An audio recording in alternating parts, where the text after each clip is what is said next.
Hello, friends. It's me again, your old pal, D. Trussell. I love my job.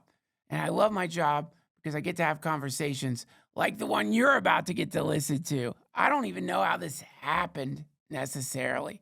Why do I get to spend almost an hour chatting with one of the most legendary surfers of all time, Garrett McNamara?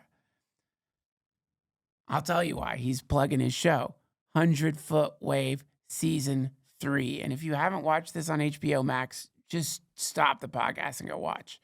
You will shit your pants. It's insane. It's the craziest sport out there, outside of pickleball. It's amazing. These people are, I don't know what you call them, superheroes, titans, merfolk. These waves are the kind of waves that for millennia people have looked at and never once thought, boy, I should get a board and go shooting down the side of that like I'm the prince of the sea. These people do this as a job. And what's beautiful about 100-Foot Wave is that it's more than just some kind of like sports doc.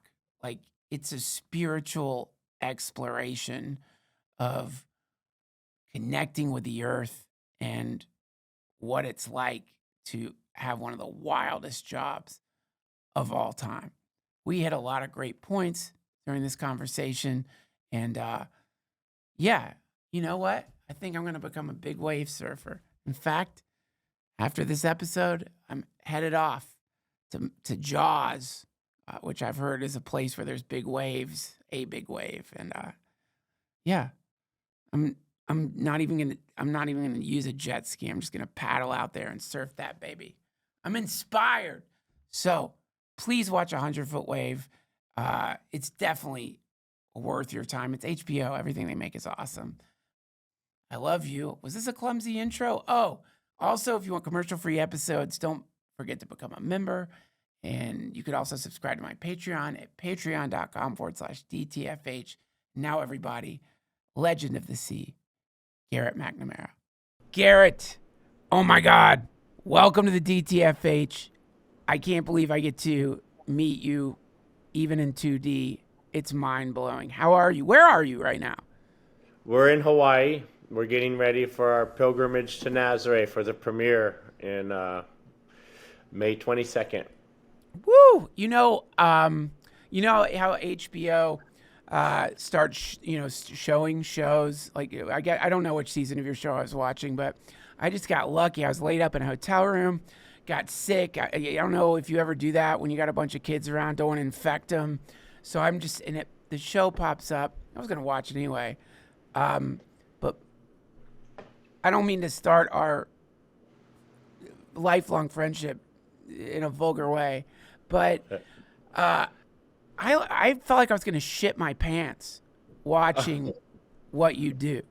It is the most terrifying thing that I'm aware of. You know, the only thing that I can think of that even comes close to it is free climbing, what Alex Honnold does. Oh, I think that's way heavier.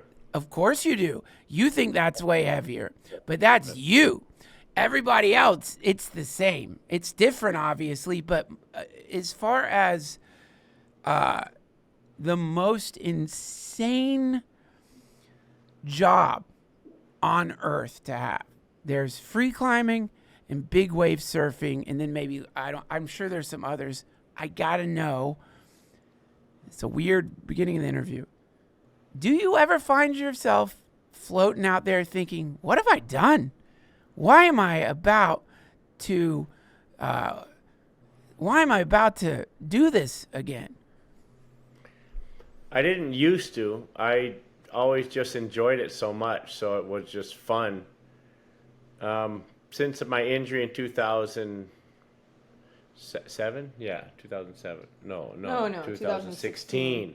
Since my injury in 2016, it definitely took a toll on my ability to have fun on the giant waves. And Yeah, and let me I just, so I definitely don't was seem like on the Garrett, so I don't seem like the worst interviewer on earth. I did know that you weren't doing that anymore, and I guess because of your show, when I said you, I meant the collective of maniacs around you that Well, continues. I'm still out there. Okay, I'm still riding waves.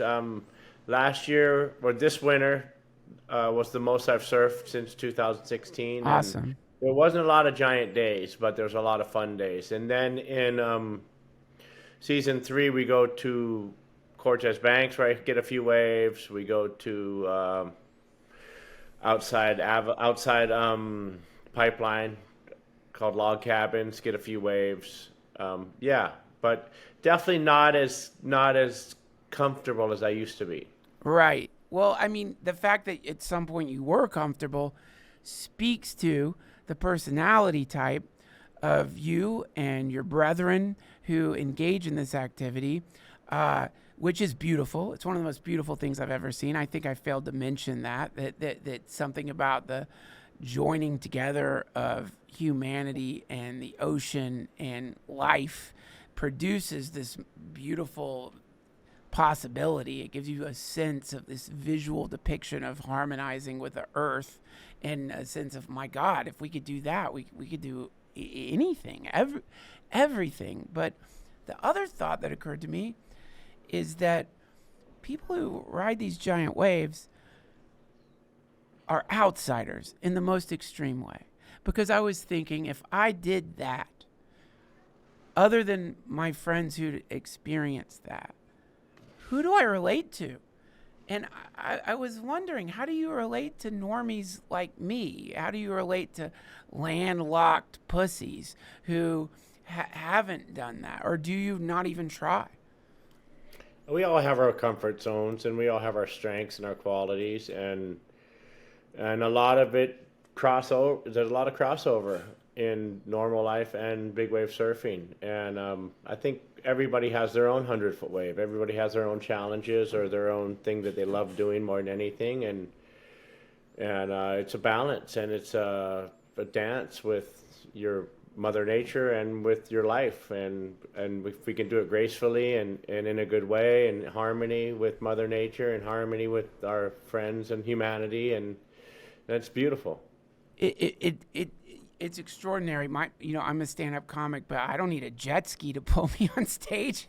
But and you do, and so this is another part of your series that I found fascinating. The whole thing's just riveting, but I realized that there is this entire group of people who don't get the credit it seems like they should get, and I thought it was really cool that y'all give them the credit, which is the jet ski operators. Before I was watching your series, of course I would watch people riding these massive waves just for the thrill of watching it.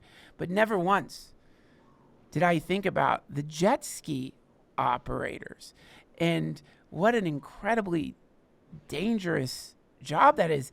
And I was wondering, is that more dangerous? Is it more dangerous to operate the jet ski than to surf those waves? Well, when things go wrong when you're on a jet ski, it's much more dangerous because that big machine, Yeah. and you don't know when it's going to happen. It happens without any warning.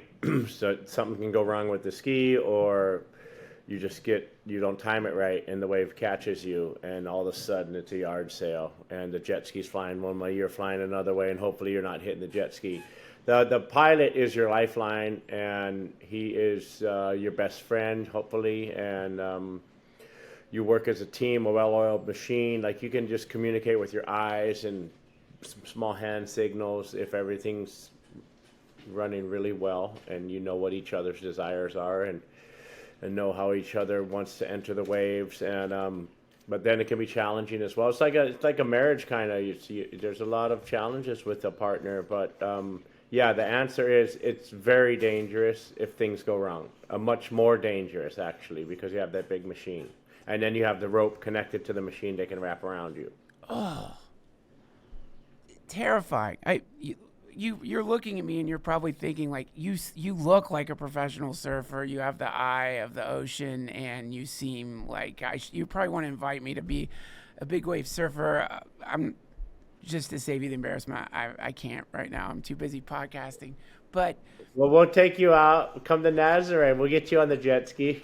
You can come. We can tow Cody in, and you can be on the back with me. I tell you what, if you can convince my wife to let me do that, I'll be there. But good Okay. luck. Well, it sounds like your 100-foot wave probably back in the day was going on stage and trying to see if you could actually make people laugh. 100%. Well, of course, like as you're trying to connect to something that is so far away from your life, you do try to.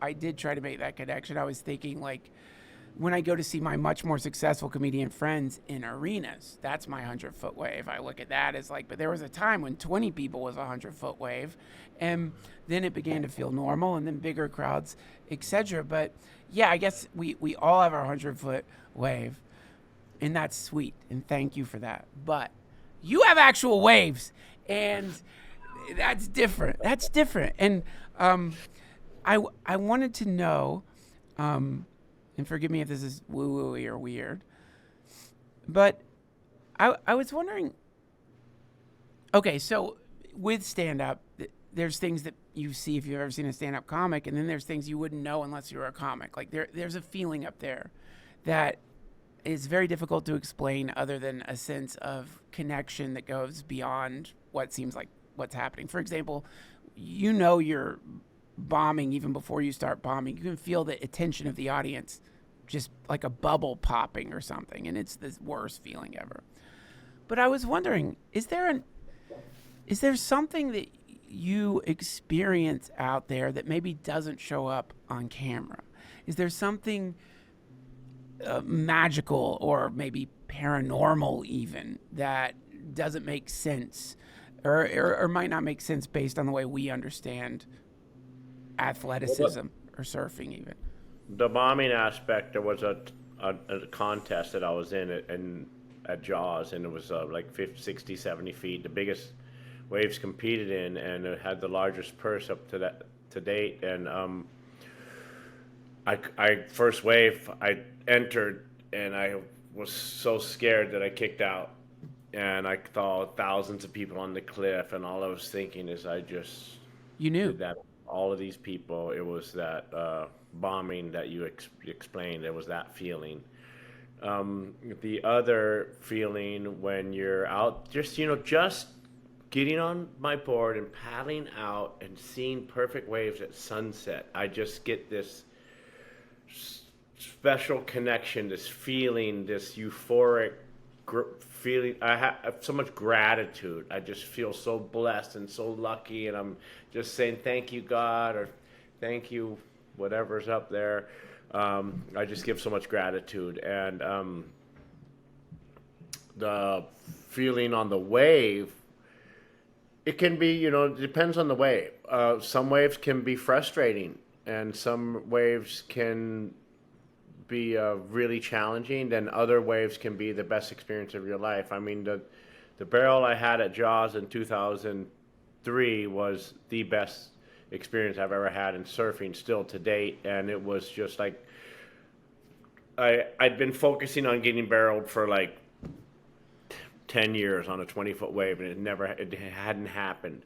And then Uncle Dane Kiloha's towing me into this wave, and he lets me go in the perfect spot. It's my first giant perfect wave that I think I could probably pull into, and I get to the bottom, and instead of running, because when you're towing, you can run to the shoulder and ride it pretty safely, or you can, for lack of a better word, taunt it and go deeper. And so I faded back, and then I turned, and right as the lip was coming over, it hit me, but just kind of brushed me, like kind of kissed me. So then I'm going into the barrel, and now I'm blind, and I'm riding through the barrel thinking I'm going to make it. Even though I couldn't see, I'm just going, I'm making it. And then all of a sudden it started sucking me up, and I'm going up the face, and it starts sucking back. I can feel this backdraft sucking back.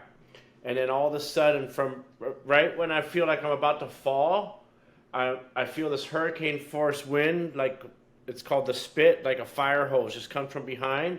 And right as I'm falling, it picks me up And luckily I had the strap, so I'm strapped to the board. My feet are stuck on the board, and I'm in the air, and I come flying out of the barrel, land, and then I open my eyes, and I look up, and I'm like, oh my God, thank you, God. It was the most spiritual, endorphin, dopamine, you name it. It was just, I brought me to tears. The most beautiful moment I've ever had in surfing. Wow. Most feelings. Yeah.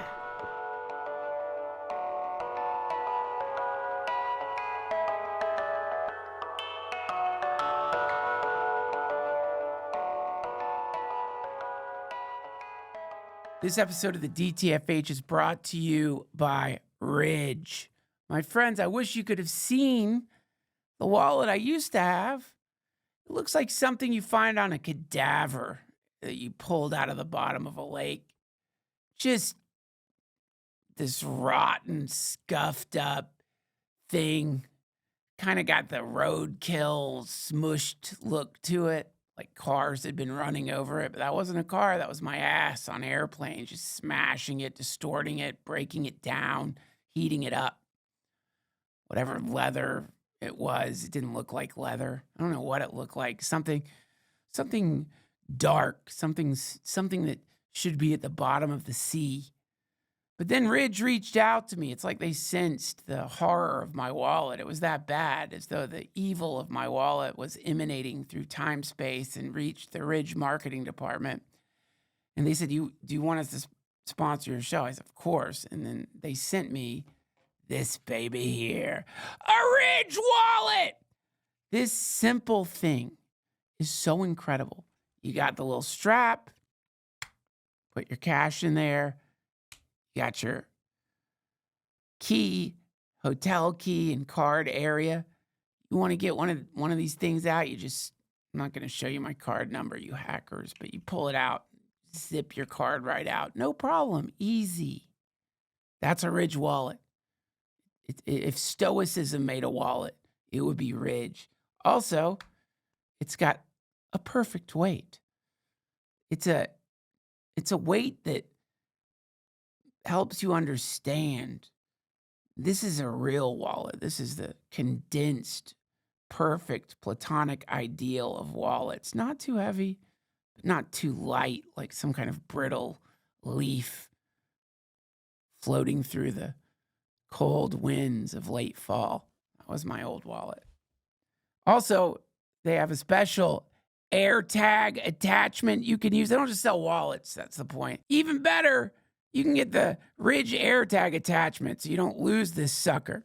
And Ridge sells more than wallets. They've got everyday essentials, key cases, suitcases. They have suitcases as well. And rings, all built with the same sleek, durable design. No matter what you pick, Ridge has free shipping, a 99-day risk-free trial, and a lifetime warranty. That means I could smash it. And they'll send me a new one. But don't do it on purpose.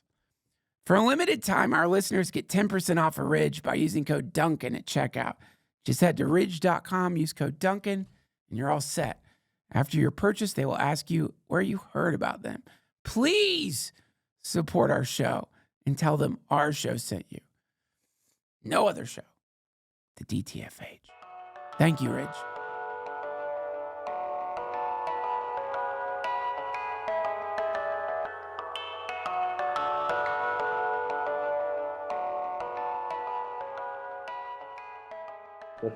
That is so wild. And the descriptions that you have for this experience are referring to these waves as though they're alive. You're taunting it. It's kissing you. It's like, do you get that sense? When my hairy ass goes floating out in the sea, it's not that hard to feel like I'm being held in something that's more than just water, that there's a kind of sentience there, a kind of some awareness of itself. I mean, not like we are aware of it, but something big and more alive, not just some physical reaction or something, like a real sense of connection. They're all like different animals, like monsters. I definitely, the word I chose, taunting, I would never taunt a wave. I just use that word for lack of a better one. But my goal on every wave is to complement the wave and dance with Mother Nature and not ever conquer. Right. Well, you're gonna lose. I mean, if you try to get in a fight with a Sooner or wave. later, she'll slap you down. Yeah. Yeah. And so, as I was watching footage of your incredible life and your incredible work, um, of course, all of the insane waves that you have. I'm not Sorry, even. so much. All the insane waves that you've ridden. Of course, there's the famous wipeout, which is the most terrifying thing I've ever seen in my life. You, I guess, dislocated your shoulder. You went under the wave. And I was, now that you've given this incredible description of riding one of these beings, what is it like when one of them decides to eat you? That's when the underwater ride starts. And for me, it was always more fun because you have no control. You don't know what's going to happen. You're doing your best to relax. You're doing your best to keep your limbs, your arms in and your legs tucked up and hold on to your life jacket. And you're doing your best to enjoy it. If you're under getting pounded and getting beat and actually enjoying it and relaxing, it's really fun, and it's a rush every time because you don't know what the outcome's going to be. When you're making waves, it's like, okay, I made another wave. If you get a barrel like the barrel I got, that's a whole other story. That's super special and rare. But when you're just making waves, it just seems, okay, made another wave, made another. But when you're underwater getting pounded, you have no control and you're at the mercy of the ocean. You feel like a grain of sand that's in a washing machine on spin cycle, and then you got King Kong grabs the washing machine, starts shaking it up and down, and then you got Tyson punching you. Fun! So fun! I, you know, um, not to brag, I can body surf. And I went to Kauai and just like an asshole, tourist, went plodding out there into the Hawaiian waves with the hubris of that only like a true fool can have. I'd body surfed off the coast of Georgia. I can body surf these waves in Kauai. And I had that experience. I got. Were you in Luma? Was it Luma High? I don't even know where. That's what I'm sorry. Was I it should. Rivermouth? It was. I don't know. It was a great wave. It was. I shouldn't have been in the water. I remember me and my friends being like, "We probably shouldn't be out here." And I remember immediately getting like spanked by the ocean. Like, what are you doing? And that was not fun. The way you're describing it is fun. I just remember being rolled and thinking like, I'm not sure I'm gonna come up. Like, do you necessarily come up every time? Because it doesn't feel like it's gonna let me go. And and I'm getting beaten too, smashed onto the like sand everywhere. And Every orifice, sand in every orifice. sand in every orifice. That's the name of my autobiography, by the way.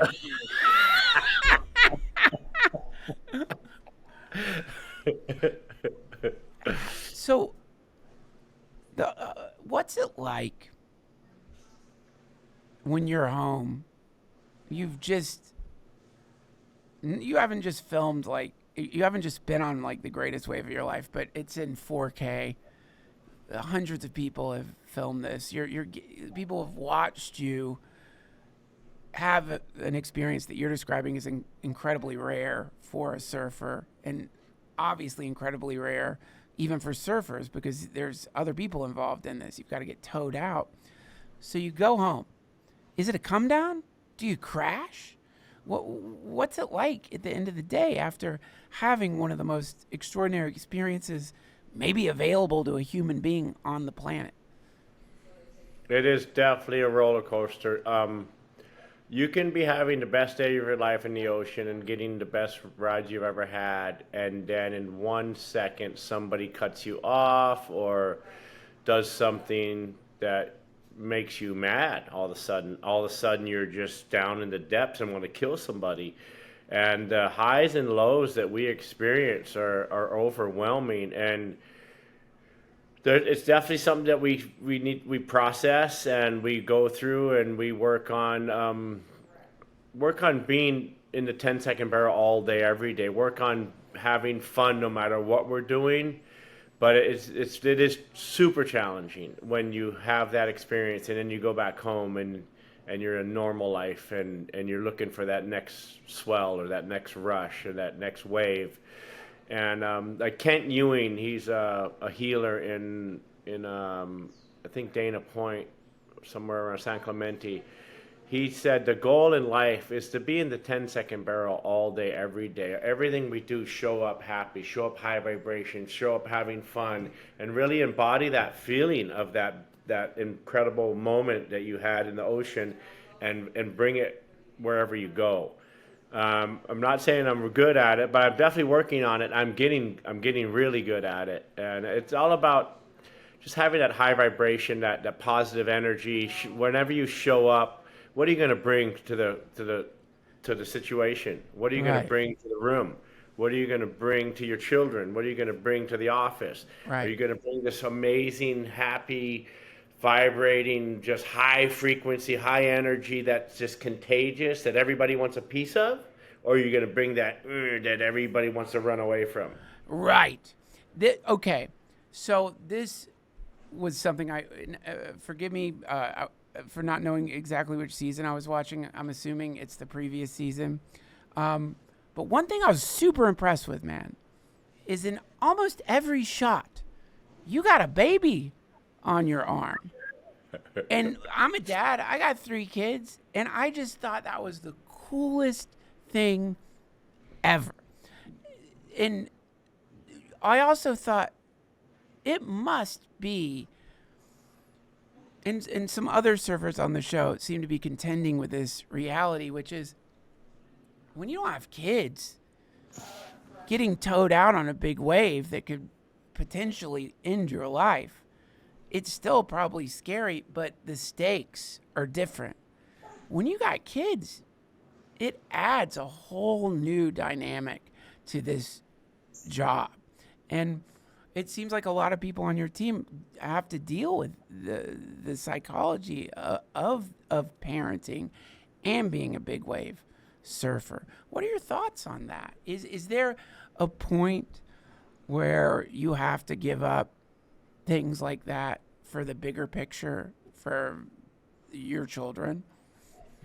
You know, everybody has different ways of feeling and processing things and dealing with things. I think for my childhood, there was a lot of very unconventional, crazy situations that I was in. For lack of a better word, people would call it a lot of trauma. Yeah. I think I stuffed a lot of that stuff down, and I stuff a lot of my feelings down, and I just kind of operate on moving forward, kind of like a robot and without feeling that much. And that might be why I was drawn to big waves so much, so I could feel. And with the children, before I had kids, I didn't have a problem dying riding big waves because it was what I loved doing more than anything. And if I died doing what I loved, I was happy. Once I had children, I told myself I would never die surfing. I will always prepare and always be ready. And if I'm not prepared and not ready, I won't go out. And so that's been challenging for me since the injury because I haven't really gotten back to 100%, and I don't feel really like I've prepared enough for riding giant waves. And so I'm really, really selective, really patient, really don't have to ride every wave anymore, don't even have to surf another big wave. Honestly, I feel like I'd never have to surf another wave in my life. I've surfed so many waves, had so much fun, and I just want to be there for my wife, and I just want to be there for my children. And then I'll go back in the water and I'll go, how could I ever think that? But on the land, I'm super content, super happy, and I'm riding a 100-foot wave. I can go plant some papayas or go plant some tomatoes. I'm so happy. I can go build a table. Yeah. I can do all these, play with the kids, cook breakfast, lunch, and dinner. Yeah. So content, so happy. So on riding the 10-second barrel all day in all my actions. If I'm living perfect Garrett showing up, that's what's going on. And yeah, definitely challenging. I think I kind of come to the conclusion that I was drawn to big waves for the feelings, to feel more. Yeah. Yeah. This is something, God, Krakauer has got this incredible book about people who climb Everest, and it's similar description, which is that you really like. There's no way to feel that.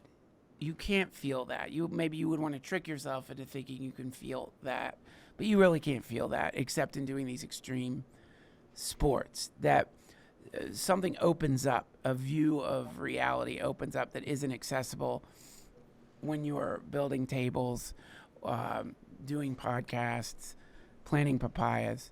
What is that view of reality that you're experiencing out there, as opposed to the householder life?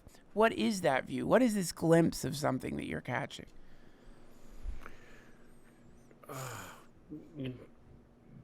Now you got me stumped there. You know, I think that the world right now, we're living in such a challenging time because everything is disconnecting us from our feelings. Yeah. And and starts at school, and then we got these computers and these phones and these distractions and then we got all this capitalism and all this greed and all this we're living in this really distorted reality right now, and the only thing that's really important is family and friends and good food and all of these things that help us go faster and do more, and they're taking from our lives. It's just this really, really challenging time. I think I probably went off topic, but No, it's on topic. It's perfect. okay, yeah, it's a crazy time we're living in, and I really want to disconnect. We're going to move back up to Italy this winter in September, and we're in the middle of nowhere on this mountain with a few homes and a small school, an outdoor school with organic everything, free range organic. We live in a 500-year-old biodiverse organic village. Wow. There's no Wi-Fi. There's no EMF. It's I'm so excited to go back. It's like people are like, why did you go to Italy? How you're away from the ocean? I love it up there. It's like kind of I think it's my happy place. Well, you know, it's so. But the good thing about it is close to Nazareth, close to Ireland, close to France, close to Spain, and close to Morocco. The 5 places that I'm keeping my eyes on for good waves. And an American Pope. Don't forget that. Now you got an American Pope. Yeah, baby.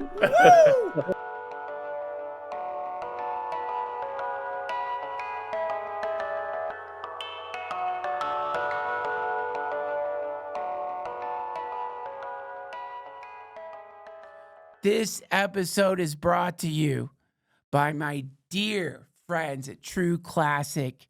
Listen to this, friends. It's time for you to upgrade your life. And there's lots of ways you could do that. Sure, you could get pectoral implants. Sure, you could get some cool face tattoo. Nothing sinister like a bluebird, but it's still going to be sinister. Let's face it. There's no face tattoo that isn't a little sinister. But it's going to upgrade your life. Maybe you could get hair transplants. But instead of going through all that rigmarole, why don't you make it simple and check out True Classics Perfect T-shirts? Do you ever look at your closet and think, man, I should go to a psychologist? What am I doing? I don't wear any of this anymore. I hate every single shirt. Every shirt fills you with a dismal sense of the end of things, entropy, the gradual tuning down of all that is good in life, the last squeaks of a dying chipmunk. That's your closet. That's your old stinky shirts with varying degrees of wear and all those stress hormones yellowed upon the underarms, and they don't feel good. You put them on. It's something that you would angrily pull over someone's head who is justifiably being executed, not something you should wear. So you can clean all that out, all that dense bad energy, and you can replace it with the perfection that is a true classic t-shirt. I would not say this if I didn't mean it. Whenever I reach into my closet and pull one out, I'm actually happy. Sure, call me a simpleton. That's the sort of thing that makes me happy. But what makes you happy? Oh, sophisticated imaginary person judging me right now. What do you have to solve some impossible equation or something to feel happy? No. I'm a simple man in a true classic tee. Sometimes that's the difference between being grumpy all day and walking around with a big smile on my face. Why? Because it feels like I'm wearing something made from freshly shorn unicorn fur, soft, almost sensual. And yes, unicorns are the most sensual creature, beautiful and free. Also, not to brag, I'm friends with the guy who runs the company, and he's a sweetheart. I'm going to say it in every commercial. He donated an insane amount of money to my dear city, Asheville. I didn't ask him to. He just texted me, and he did it after one conversation with me. So it's a t-shirt saint. There are still saints in the world. This is a clothing saint, and I mean that. Forget overpriced designer nonsense. Skip the cheap throwaways. True Classic delivers premium essentials built for real life. Grab yours at Target or Costco or head to trueclassic.com/Duncan to get hooked up today. That's trueclassic.com/Duncan. These are A-grade shirts. I give them the DTFH Golden Seal of Glory.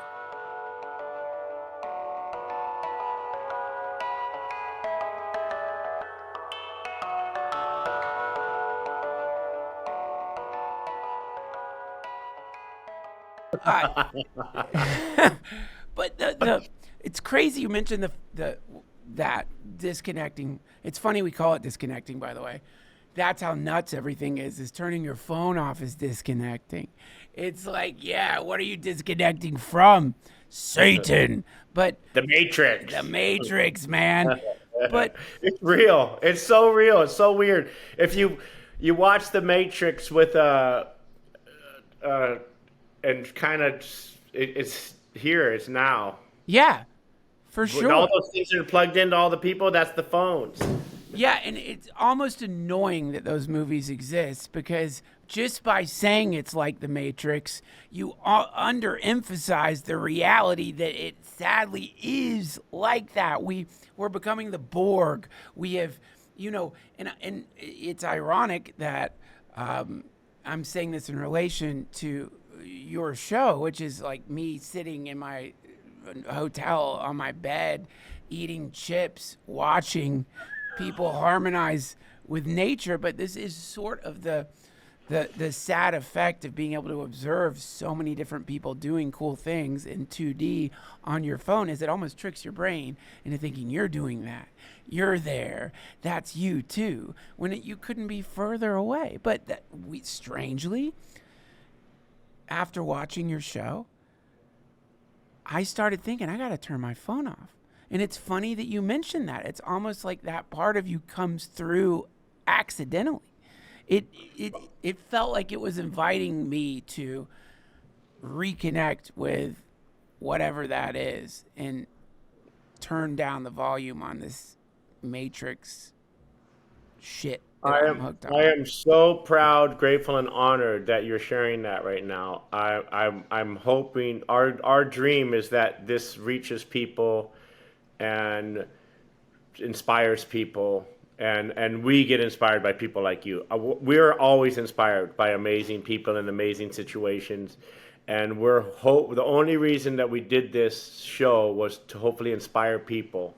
We didn't know how it was going to inspire people. We didn't know our life was going to be very interesting. We don't even know how we got to season 3. We're like, wait, we got season 1 was just incredible because it's 10 years of archive.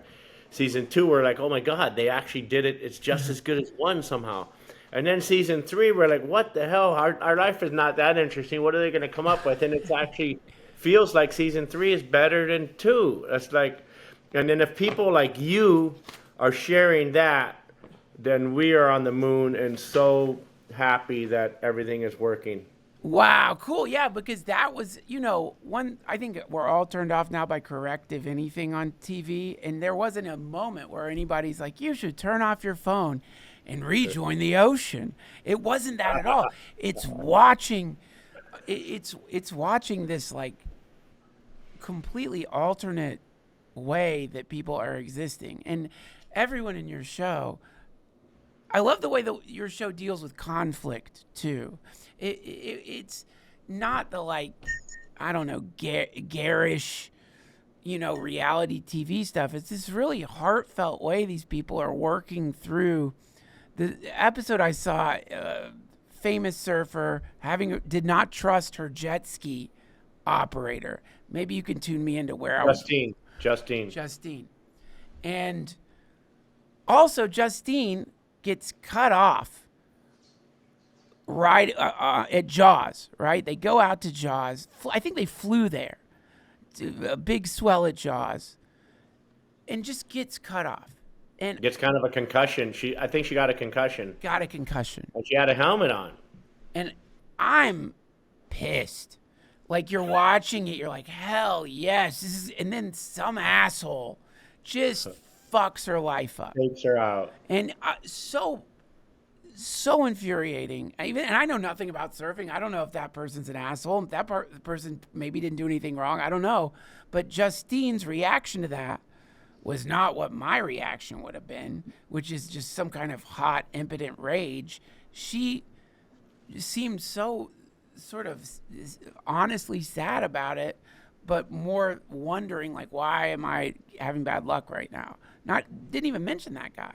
Was that an egregious move that person did, or was that just an accident? That was, and it was definitely an accident. He didn't mean to. But Justine, after you sharing that, I've came to realize that she's listening to the signs and she's trying to make sense of what is happening and why, rather than blaming. And she's taking responsibility for where she is and what she's doing and what has just happened, even though maybe it wasn't her fault. And she's looking for the signs of why are these things happening, so she can work through it and do things better or in a better way. Or I didn't realize that she was that in tune with everything until now that you're sharing this, and thank you for bringing that to light. Sure.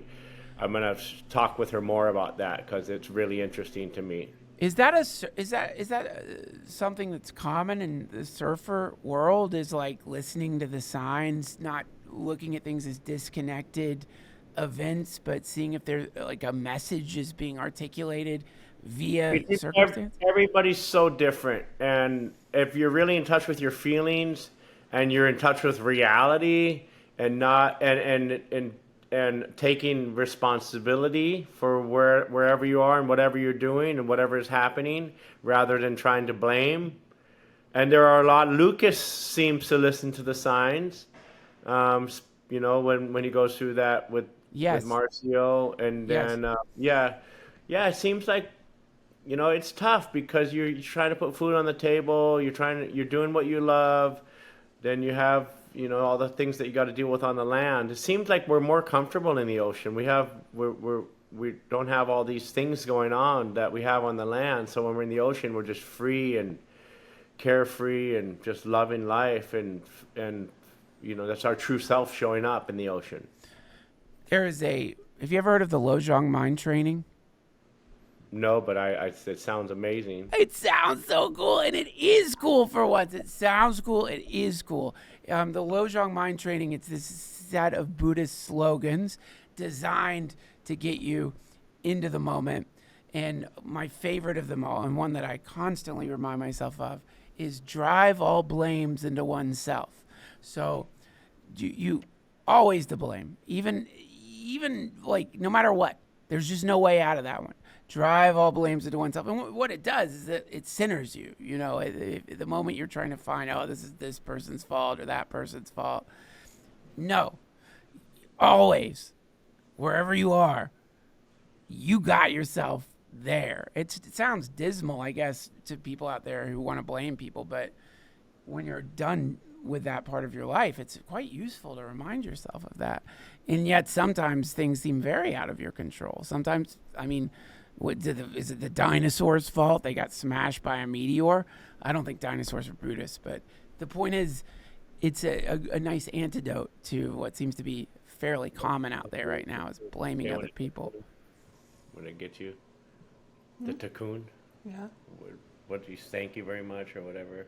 Yeah. No, what is it? Thank you very much. You sure? Yeah. You know, there's that in Kabbalah. We've been reading up on that a little bit, and the Tikkun. So whenever anything happens, you just say thank you very much and keep going. You sound like my dominatrix. Instead of blaming. Yes. Similar to what you're sharing. Absolutely. And you know, I imagine that, you know, surfing, you can't argue with a wave. Like, well, what are you going to say? You're doing this wrong. This wave is completely incorrect. Look at this wave. The wave is a failure of a wave. This brings me to a weird question from a complete non-surfer. But I realize I use surfing as an analogy way too much for someone who doesn't know how to surf. Theoretically, are all waves surfable? Yes, you can surf them. Yeah, theoretically they're all surfable. Some are going to be a lot more challenging than others, and once it gets to a certain size, it's pretty much impossible to paddle into them. There's a small chance you could still paddle into waves of any size if you're just in the exact right spot at the right time, but they're moving so much faster when they get so big that the bigger boards won't go fast enough to make the wave. You might be able to catch it, but you probably wouldn't be able to make it.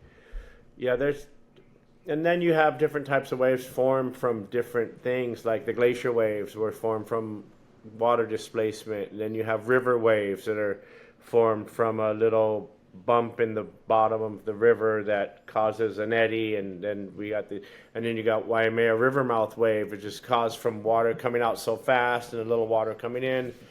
There's all different types of waves, and they're all surfable. You know what? There's probably some that are not surfable because of the amount of water that's coming out, the force and the speed that you couldn't quite ride it. But maybe with the right equipment.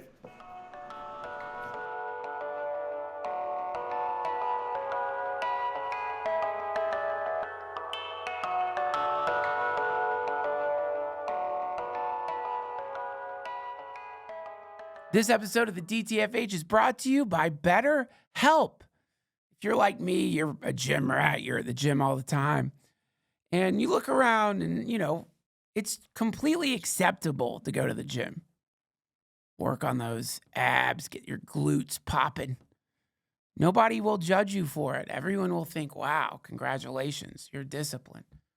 But somehow, when it comes to taking care of the old meat potato up in your skull, people are still like hesitant to talk about it. They feel like people are going to judge them.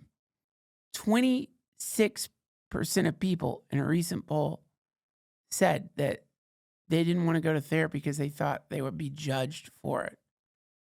It's not wild. It's wild.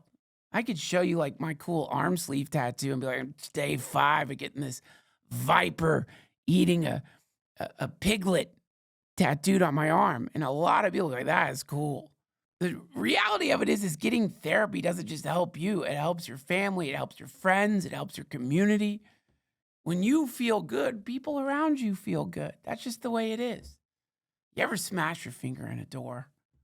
It doesn't matter who it is. The Dalai Lama could walk into your apartment and more than likely you're going to be like, get away from me. Sorry. How did you get in my apartment, Dalai Lama? But when you're in pain, all the spiritual stuff goes out the window for me when I'm in pain. And sometimes that pain is worth talking about with a pro. BetterHelp has over 10 years of experience matching people with the right therapist. From their diverse network of more than 30,000 licensed therapists with a wide range of specialties. It's fully online. It means you don't have to worry about going to some office, sitting in a lobby. Do it from wherever you want to. Do it from your phone. You can switch therapists at any time at no extra cost. We're all better with BetterHelp. Visit betterhelp.com/Duncan to get 10% off your first month. That's betterhelp.com/Duncan. Thank you, BetterHelp.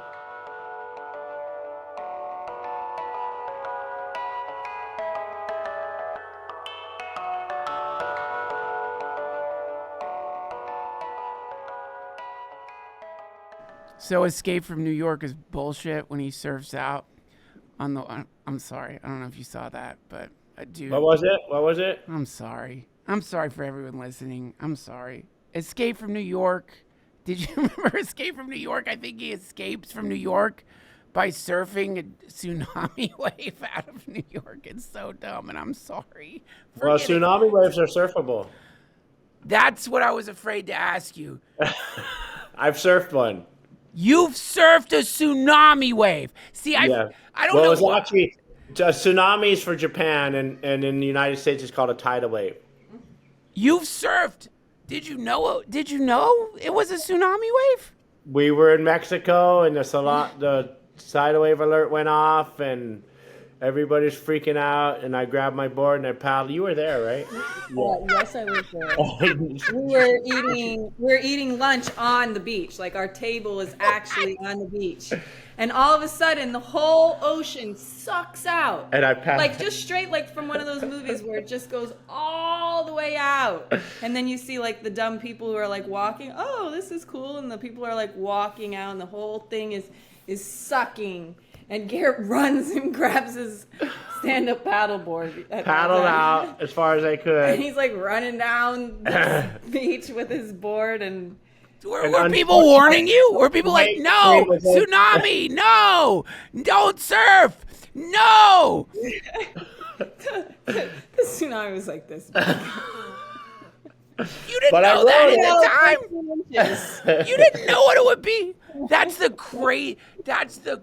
And also that big it's a tsunami. You go up high. Everyone's running the other direction. Wow. So yeah. It was in Sayulita, right? Yeah. In Sayulita. But I think in front of the Four Seasons. Yeah. Yeah. Were there any other surfers out there? Did you see anybody else? Just a bunch of fish flopping on the reef. Yeah.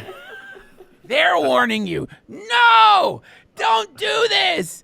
I was hoping a bigger wave would come, but well, and I actually tried to surf one. We set everything up on the big island of Hawaii, had all the jet skis. We were going to put the jet skis out at the buoys, and we were going to go out to the skis and then ride the tidal wave that was coming.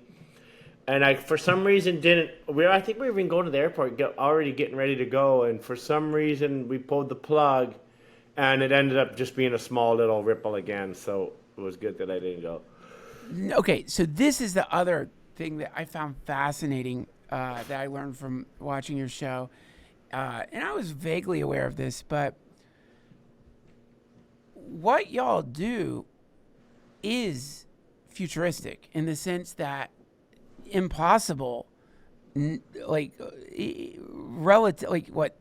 When did it start? You can't do what you're doing without having the ability to travel all over the world, having the ability to predict where the big waves are, having jet skis, and having next level surfboards designed for this insane activity. So weirdly, what you're doing is sort of Blade Runner. It is sort of futuristic when you're thinking of all the technology involved to get you out there on those big waves.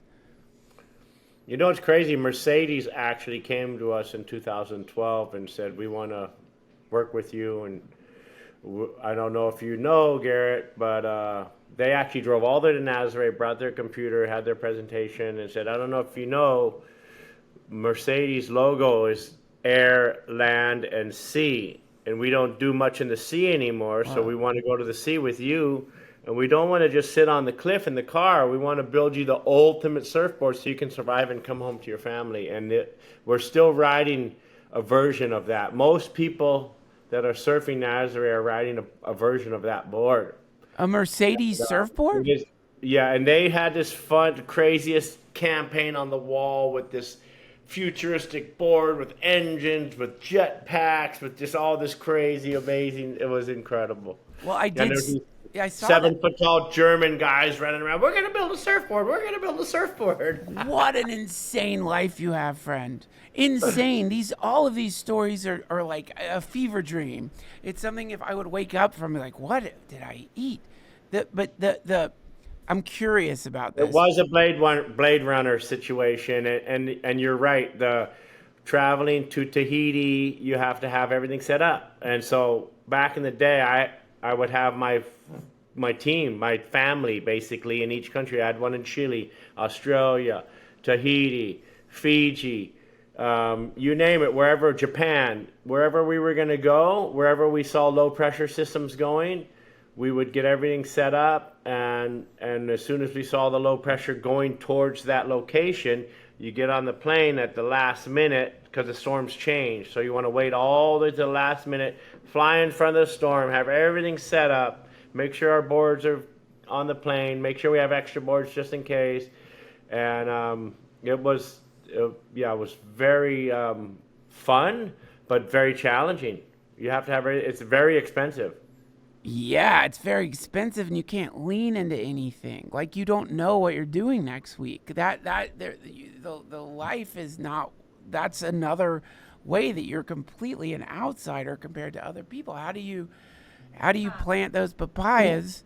How do you plan your next week if you don't know if you're going to be at your house or if you're going to be riding a monster in some distant shore?